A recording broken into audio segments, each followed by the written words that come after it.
Welcome back to the lab, fight fans, for another edition. This week we got UFC Fight Night in the Oriental Sports Center in Pudong, District of China. None other than Umar Nurmagomedov taking on Song Yadong. And we had a back-to-back weeks of like 10-4, man. I've been going on this little streak. But I'll take it. You know, it's a good little streak to have. We're not missing out too much. And yeah, man. I told you guys we weren't gonna have really good full cards until probably mid-September, and that's the way it's looking. Hopefully I'm wrong, and this week is very entertaining. But it could be. You know, the China cards usually involve a lot of Chinese fighters, and sometimes they bring it, and sometimes they don't. But we'll see what we got in store here for Song Yadong versus Umar. This is a very early card. It's 6 o'clock a.m.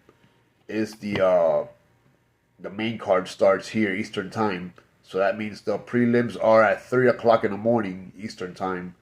So I might just put an all-nighter and not sleep and just watch this, or maybe not. Depends on how my Friday night goes.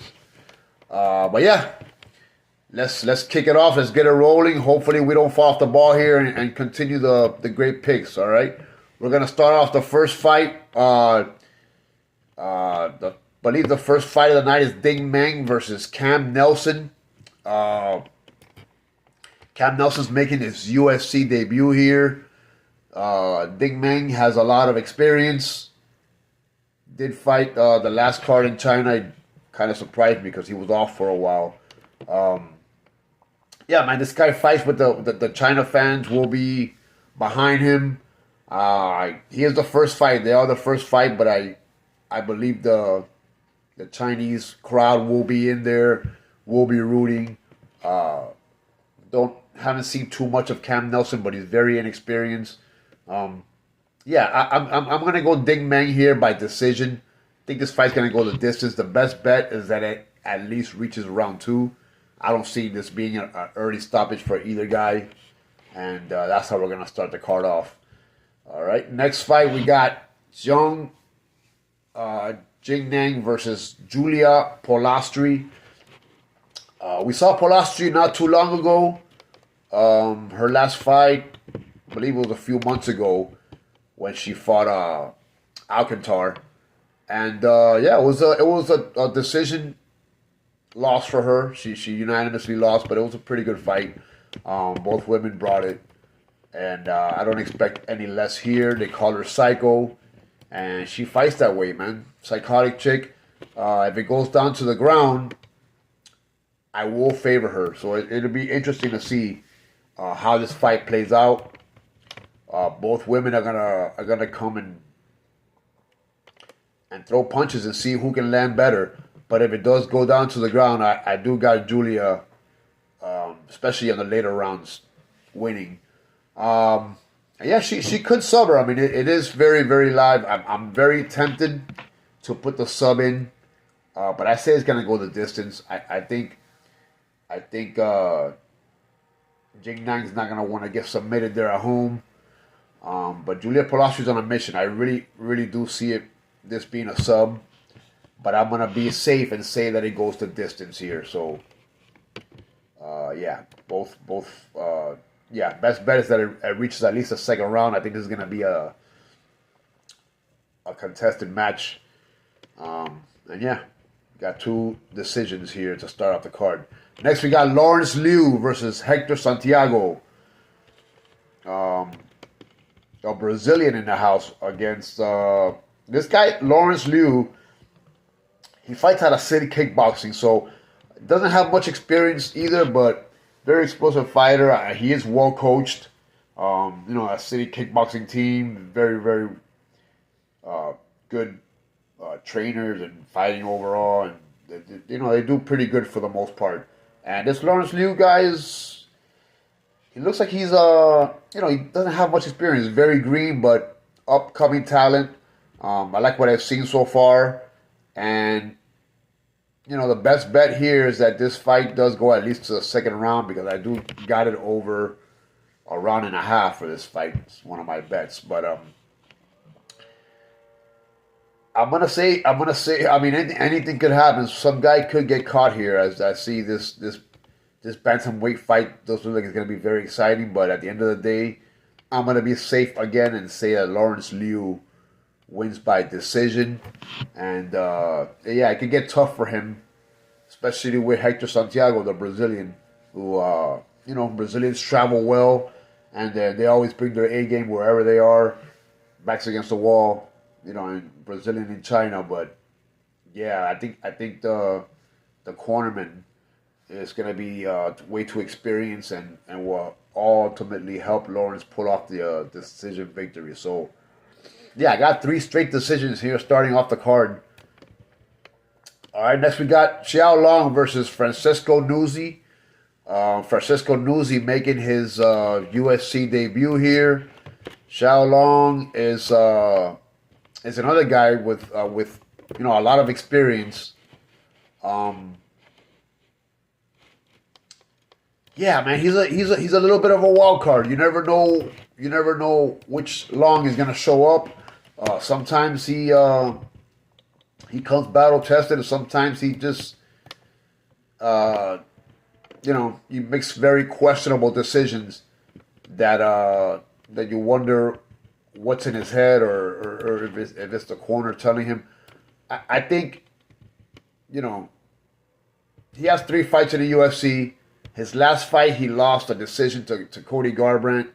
I want to say it was across seas too. Maybe it was in China. I'm not sure, but yeah, I mean he's win and lose. This guy, even when he's having a good fight, he makes a mistake. And this guy Francisco Nuzzi, he's doesn't have all the experience, but he's pretty well rounded.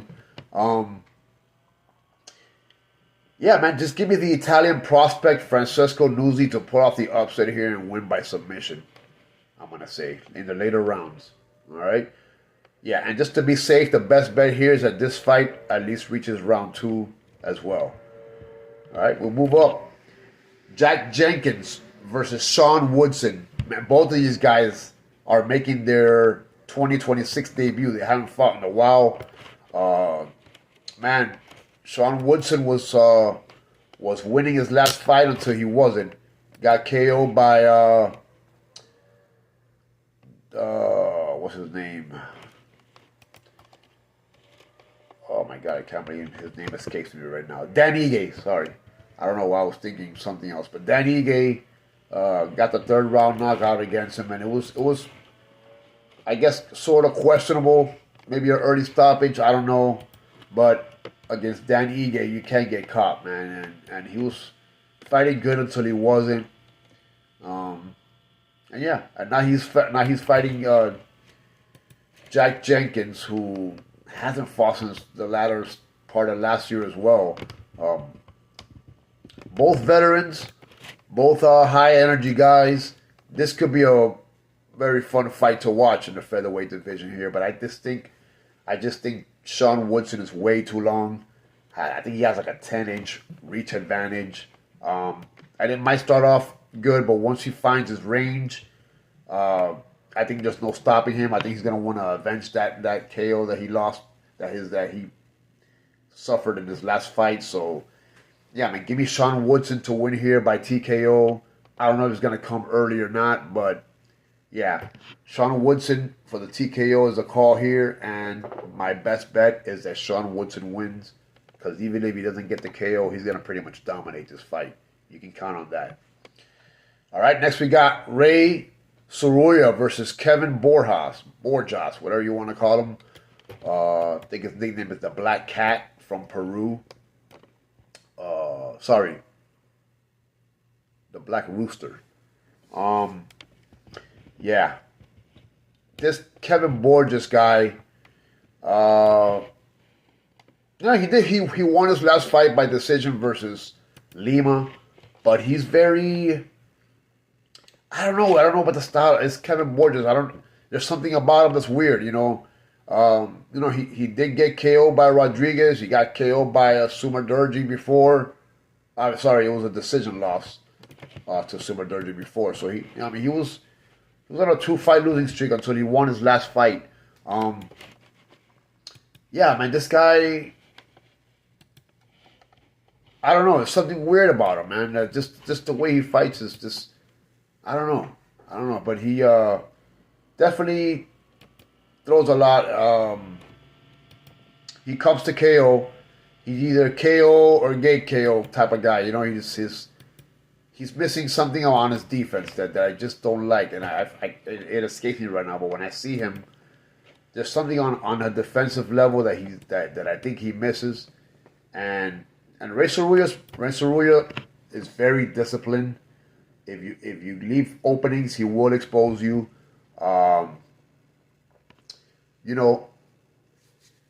I'm stuck in the air about who has the better cardio, because as this fight progresses, I want to say, I don't know. I've seen Cerulla gassed out as well, late in rounds, but I just think Cerulla at the end of the day is well.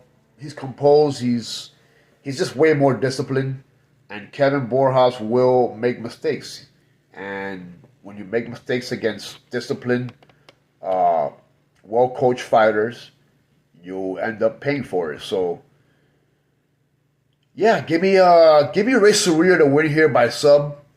I think he's gonna get him in the later rounds and sub him. But the best bet here, the safest bet, is that this does reach round 2. And yeah, we'll see how this fight plays out. But I'm curious to see this fight as well. Okay, next we got Namsarai Batbayar versus Andre Lima. Yeah, man, this is not much of a competition here. I don't know what they're doing with this. They just gave Lima a softball type toss up here. There you go. There's no way this guy wins this fight. I mean, I know it's in China. He's gonna have the crowd behind him, but I just don't like the way it's gonna fare for him. I'm gonna go with back-to-back subs here. I'm gonna say Andre Lima wins easily, probably even first round sub, maybe TKO. But yeah, whatever he wants to do. Best bet is that this fight is not going the distance. That you can bank on, ladies and gentlemen. All right, and that wraps up the prelims. Those are your fights for the prelims. We move on to the main card here. Nelson Rojas versus Bilal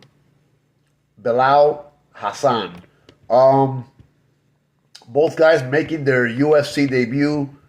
You got Peru versus Indonesia. They just won not too long ago on Dana's Contender Series. So these guys, they have somewhat of a UFC experience, but not quite. They're not gonna know what it's like to walk out in front of a big crowd and be on the main stage with the lights on you.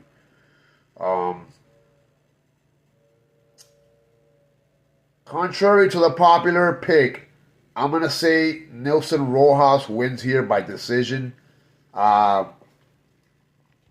just like the way he fights over Bilhan. Just not much to say. I just think he's gonna win. I think he's a better fighter. I think he'll be more prepared, and yeah, we'll see how this plays out. But one of these guys is gonna be looking up at the rest of the division, and the other one will be ascending. So let's see. Let's see if I'm correct here. All right, Nelson Rojas, and best bet is I'm gonna say it reaches round 2 because both of these guys they're making their UFC debut. They're gonna feel each other out at first to see what they got, and I'll just do the safe bet and pick Rojas by decision here. Next fight, Liu Si versus Junior Tafa.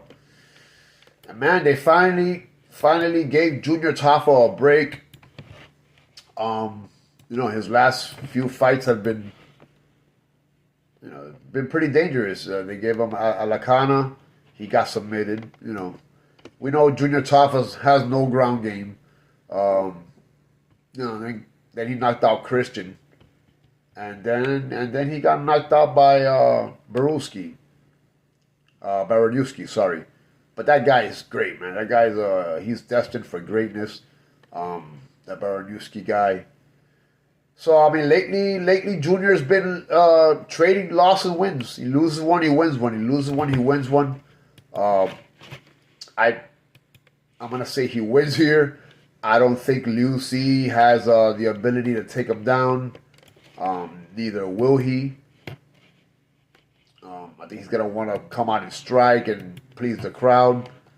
And that's Junior Tafa's the wrong guy to play that game with, because he does have heavy hands, and he's looking to avenge a loss, and he's gonna win by KO. And this fight's not gonna go the distance. That is the best bet here, and this is one of the fights that I don't know, but I'm betting for a fact that this does not go the distance.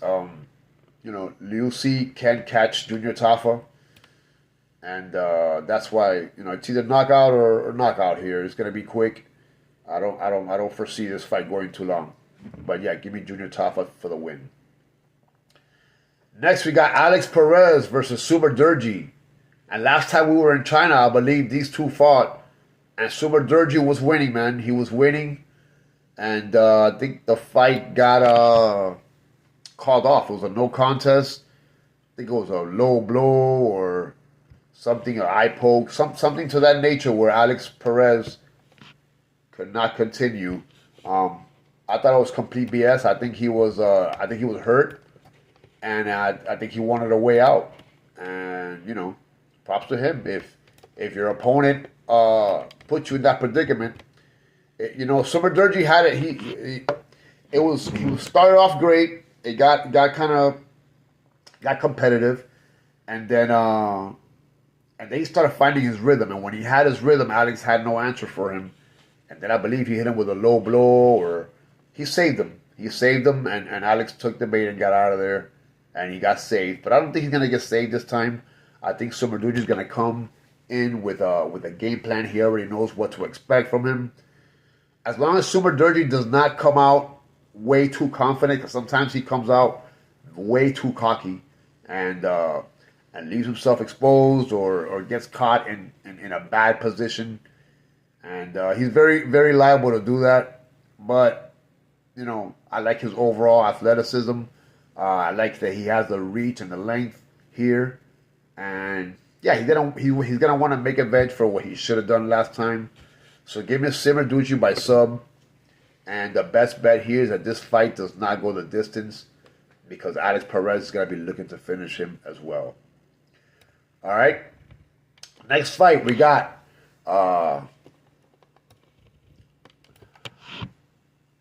Arokaling versus Kai Asakura.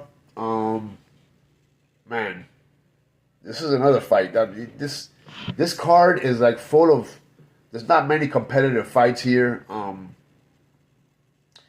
This is either going to be another one of those cards where the upsets prevail, or there's not much money to be made here on this card, just because. I think this is a bad matchup here. RR King is another one that's not very disciplined. Comes out swinging for the fences. No, what's the word I'm looking for? You need to have self-control, man, in the UFC. You can't be too emotional when you come out to fights. And this guy Kai Sakura is measured. He's very measured, man. He's a striker with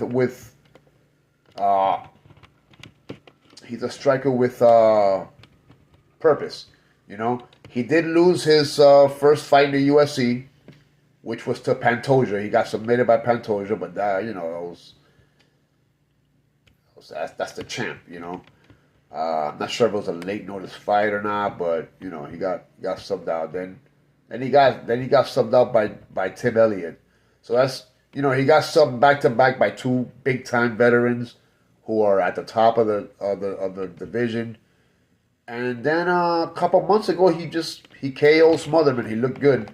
They put him against somebody, his same age, and look what he did. He performed great. Alar King, I think, is a lot older than him again, so it's another veteran, but he's not as good as the other guys. When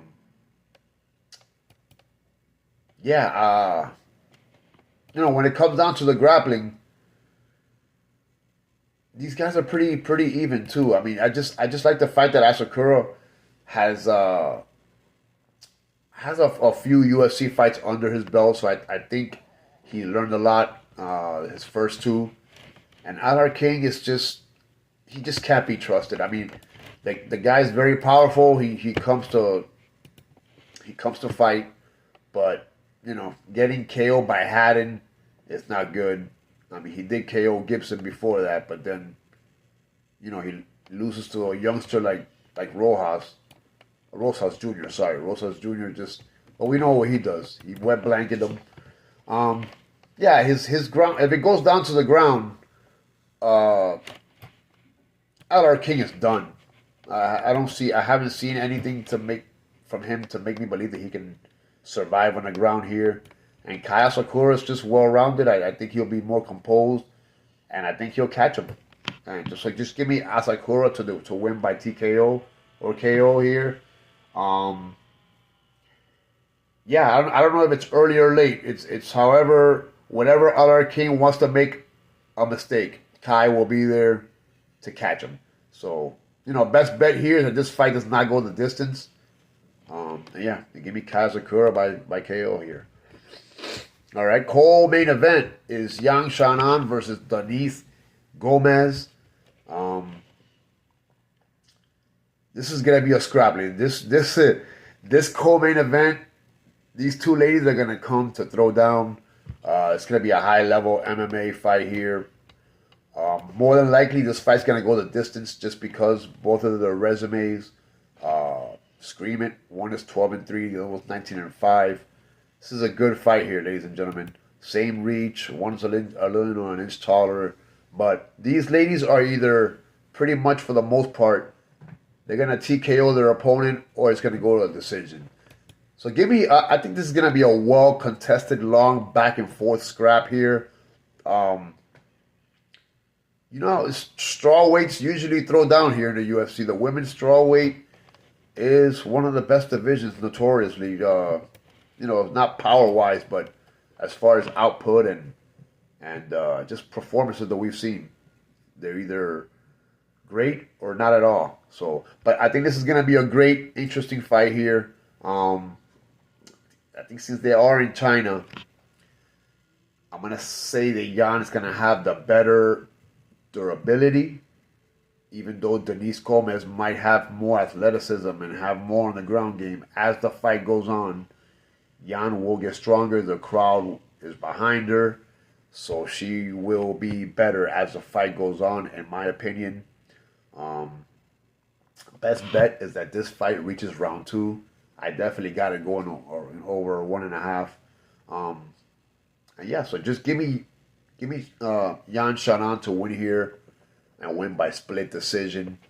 And if you haven't yet, please, folks, like, subscribe. Feel free to comment. Let me know. Feel free to ask any questions, whatever you got. I'm here to help you. Help me, help you. Let's continue the streak. Hit that like button, smash it, and join your boy. Subscribe to me. And just come on this journey. All right, the main event of the evening here in the Oriental Sports Center in Pudong District of China.